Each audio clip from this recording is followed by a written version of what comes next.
الشيطان الرجيم.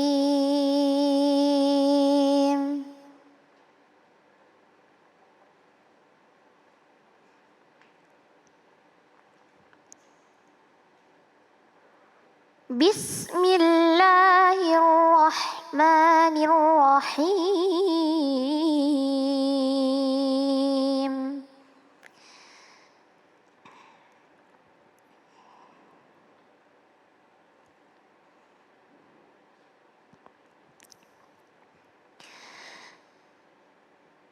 أفرأيت من اتخذ إلهه هواه وأضله الله على علم وختم على سمعه وقلبه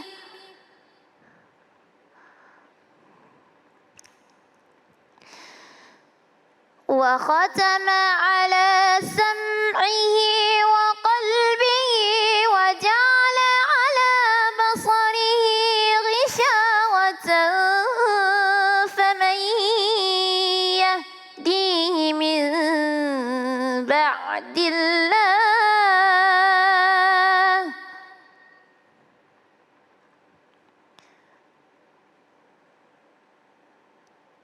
أفلا تذكرون.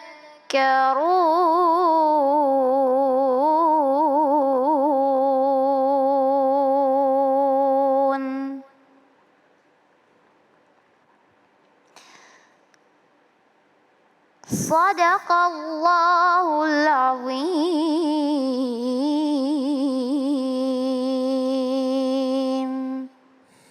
Maha benar Allah dengan segala firman-Nya. Terima kasih Kaila, Masya Allah ya.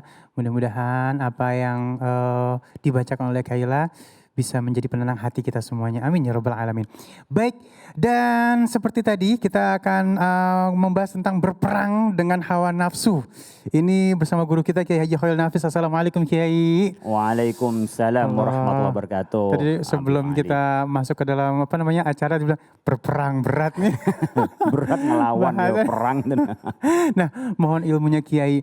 Memang yang namanya hawa nafsu ini begitu melek langsung gitu, begitu terjaga datang bertubi-tubi namanya setan. Artinya kalau bilang itu berperang sama hawa nafsu sampai kapan? Sampai rojiun. Ada yang penjerit gitu kalau bilang gitu kan. Sampai mati ente berperang sama hawa nafsu. Mohon ilmunya guru. Assalamualaikum warahmatullahi wabarakatuh. Waalaikumsalam warahmatullahi wabarakatuh.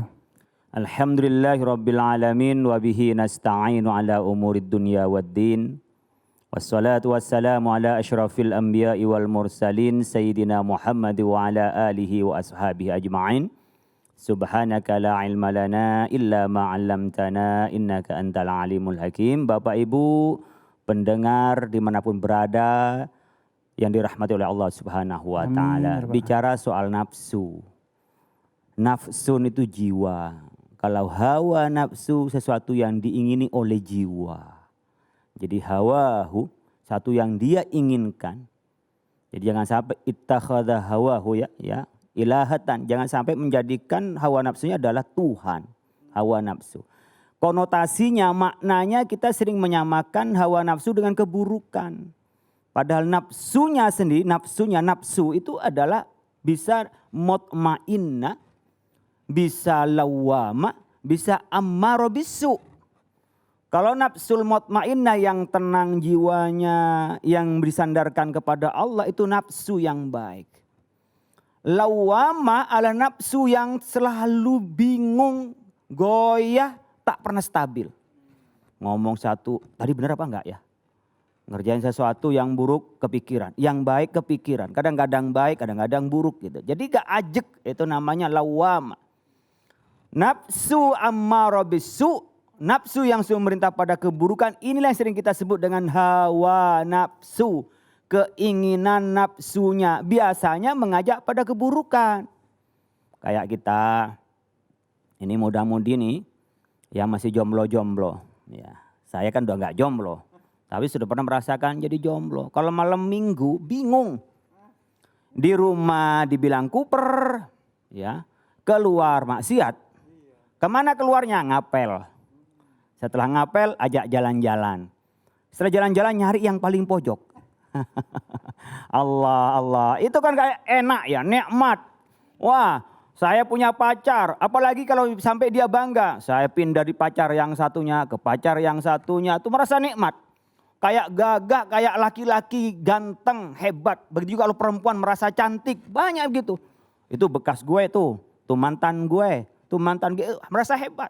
Makanya kalau saya itu pernah belajar di satu tempat. Saya nggak bicara mantan. Saya ngomongnya alumni. Itu mantan apa dia? Oh mantan pengurus. Jangan. Alumni saja. Karena kalau mantan nggak bisa ketemu.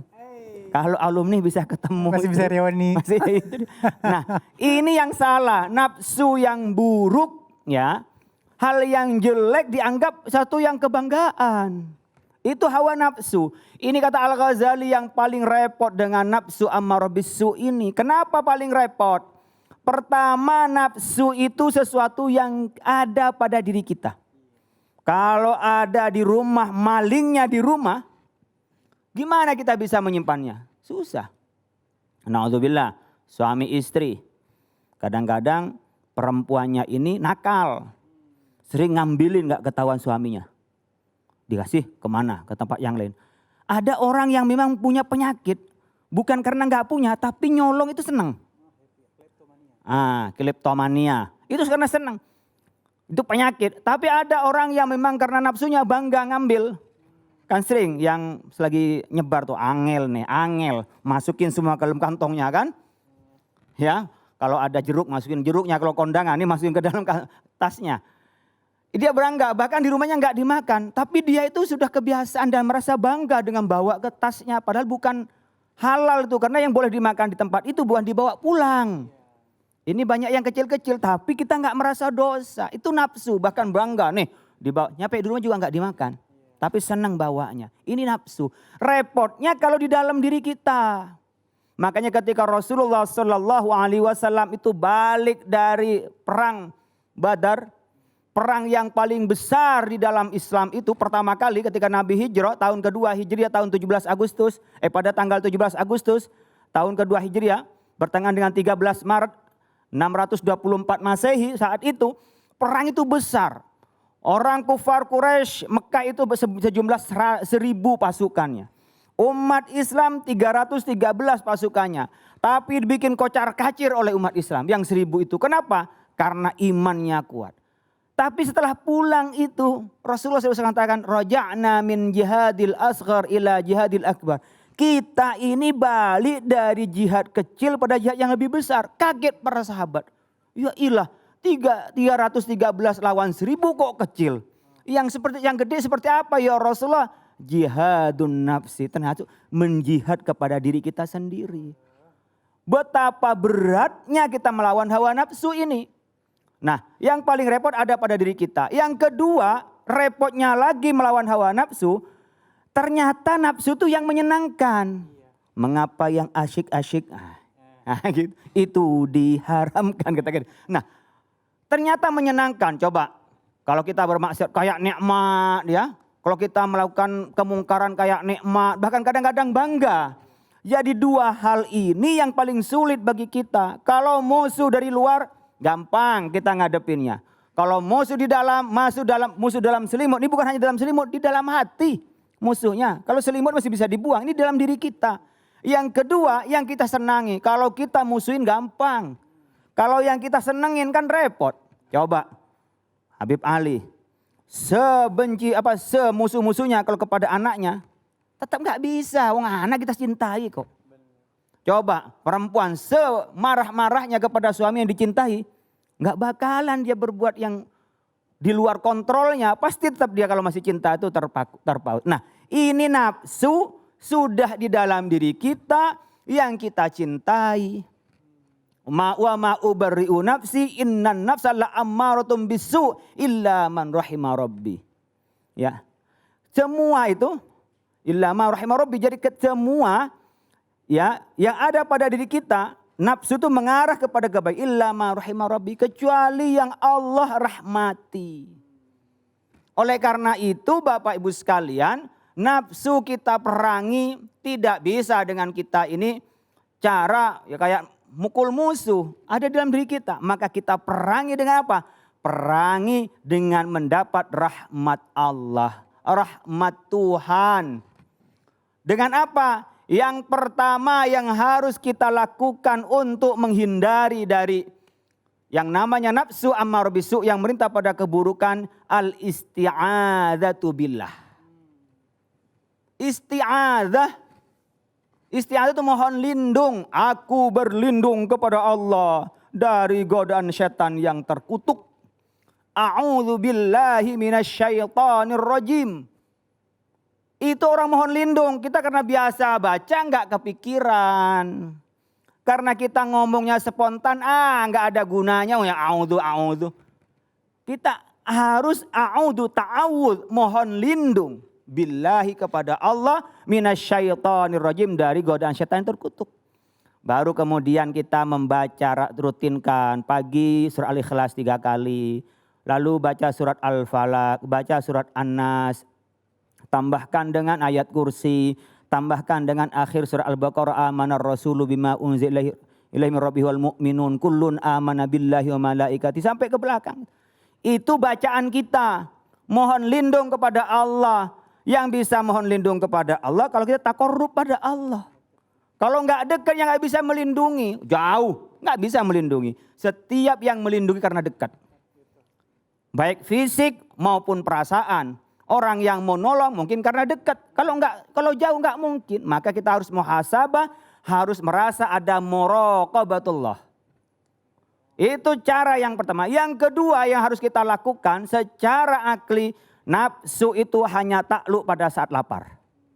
Makanya di bulan Ramadan setan dikerangkeng. Kenapa? Orang pada lapar. Yang perutnya dijejalin terus, diselain buncit, itu juga nafsunya nggak bertahan. Nggak kuat nahan nafsunya maksud saya.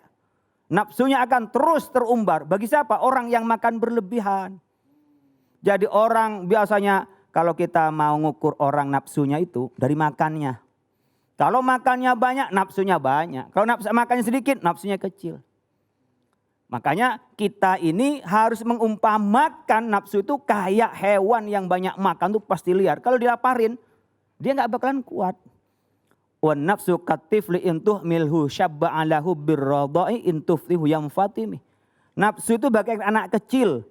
Anak kecil itu akan pernah dia mau berhenti menyusu pada ibunya. Intuh mil kalau dibiarkan sampai tua pun nyusu dia. Syabba ala hubbur radha, selalu dia akan cinta, senang untuk menyusu. Intuf timhu yang fatimi, tapi kalau Anda sapi dia bisa berhenti. Nafsu makin kita umbar, nggak bisa kita memuaskan nafsu. Kayak orang minum dalam keadaan dingin, air dingin. Dalam keadaan panas maksud saya, dalam keadaan lelah, minum air dingin, haus terus. Coba minum dengan air hangat. Kayak kita haus, minum air laut. Nggak akan pernah kita tuh merasa minum. Kurang terus. Itu juga nafsu. Minta ini. Maksiat begini kurang. Membunuh begini kurang. Mungkar begini kurang terus. Coba kita hentikan dari kemungkaran. Kita akan bisa berhenti. Yang terakhir yang disampaikan. Nafsu kita untuk bisa kendalikan dengan ibadah yang berat. Bangun malam. Banyakin sholat. Ya, tambah dari rawatib menjadi qabliyah ba'diyah. Inilah resep untuk kita memerangi hawa nafsu. Masya Allah ya, jadi tidak ada jalan lain kecuali kita mendekatkan diri pada Allah Subhanahu Wa Taala ya. Jadi kalau misalnya ada yang bilang, saya kok nafsunya jadi liar, ente jauh dari Allah pastinya. Nggak bisa ngontrol nafsunya ya. Dan baik, alhamdulillah di sini sudah ada pertanyaan, guru mohon izin Kiai. Ini Yusuf Iman. Bagaimana cara melawan hawa nafsu yang selalu berbisik untuk mengajak berpacaran? Oh, pacaran lagi nih guru. Itu bukan nafsunya yang berbisik, keinginannya sendiri. Caranya gampang. Iya. Pacaran boleh. Pacaran itu apa sih artinya pacaran? Pacaran itu adalah saling cinta antara laki dan perempuan. Iya. Menuju pernikahan. Boleh pacaran Pak? Boleh. Orang lamaran tuh pacaran. Boleh melihat wajahnya, boleh melihat telapak tangannya. Untuk apa? Memastikan ini calon istri saya. Iya. Nah, kita pacaran boleh, khitbah, lamar. Nah, setelah dilamar itu pacaran. Nah, batasin pacarannya jangan maksiat. Datengin orang tuanya. Ya, perhatikan. Bukan arti pacaran lalu diajak yang mojok-mojok, maksiat, apalagi berbuat seperti halnya suami istri padahal belum menikah. Kalau mau saya melamar, minggu depan saya akad nikah. Cakep. Jadi ubah dari yang haram jadi halal. Jadi awalnya bukan suami istri ketemu laki perempuan jalan bareng itu haram, apalagi tidur bareng. Ini sekarang berduaan halal ya. Iya. Malam Jumat sunnah, malam lainnya Wajib. itu kenapa? Diubah dari yang haram menuju yang halal. Masya Allah, terima kasih guru ilmunya tuh ya. Dan Masya Allah ya, nanti kita akan membahas tentang percaya akan rencana Allah Subhanahu Wa Taala. Masih bersama guru-guru kita. Jangan kemana-mana, tetap bersama kami di Cahaya Hati Indonesia.